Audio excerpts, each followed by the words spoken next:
Hello everybody, welcome back to Gruesome's Garage. Winter has returned. Usually this time of year we're getting ready for spring, but Mother Nature pulled a fast one and we got a bit of snow last night. So, since we're on the subject of snow, I'm going to show you my latest acquisition I made last month. I was at a vintage snowmobile show.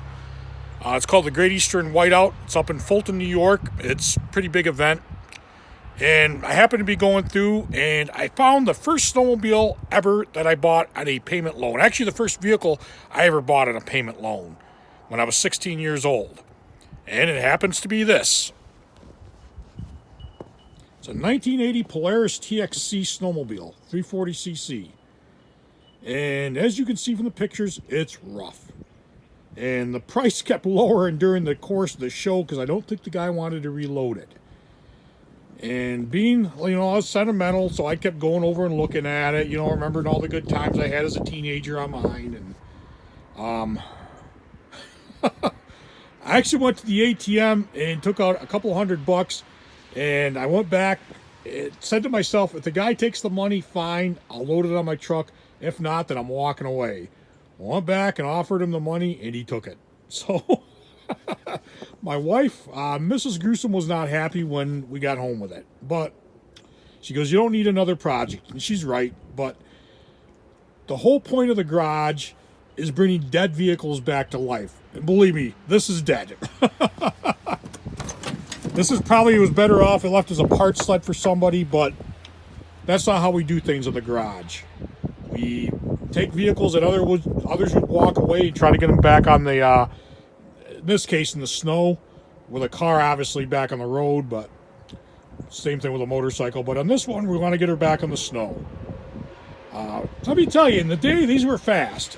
Mine was, probably out of all my buddies, there's only like one or two guys that actually had snowmobiles that were faster than mine.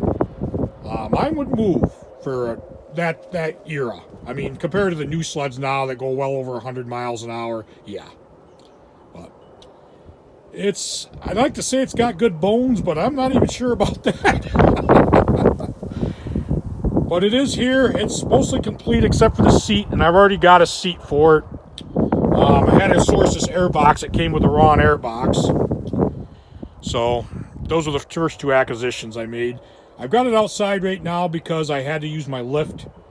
But I'll make a video of the disassembly of it and progress on it in conjunction with the one I'm making on the Firebird. But I just wanted to give you a little idea of what it was and the history of it. Like I said, these were made, fortunately the motor's set up. These were made in the late 70s, early 80s by Polaris. They wanted a, basically a rubber track version of their TX series sled for cross-country racing. So they came out with this model in 1979. The problem was, it became instantly obsolete when they brought out the first TXL Indy, which was their first independent front suspension snowmobile. So right away, these sleds became obsolete for their intended purpose. So in 1981, Polaris dropped a fan-cooled, oil-injected motor in these, put a fancier seat on them, fancier trim, and basically made it into a luxury sled. And it continued that way until 1982, and then they were discontinued when they went to the first trail indies. So, give you a little shot of it. So, when I start disassembling it, I will do a video on it. The cowl's damaged too, but I found another cowl that's in my shed right now. Because this one could be repaired, but it's going to be a lot of work. And fiberglass isn't that bad to work with, but if you could, there's enough of these around where you can get a decent cowl. Actually, they make reproduction ones now, so why bother when you can get a better cowl? So that's the latest acquisition and restoration project. Please stay tuned for more updates, and when you're at it, hit the like and subscribe button. Thank you very much for watching.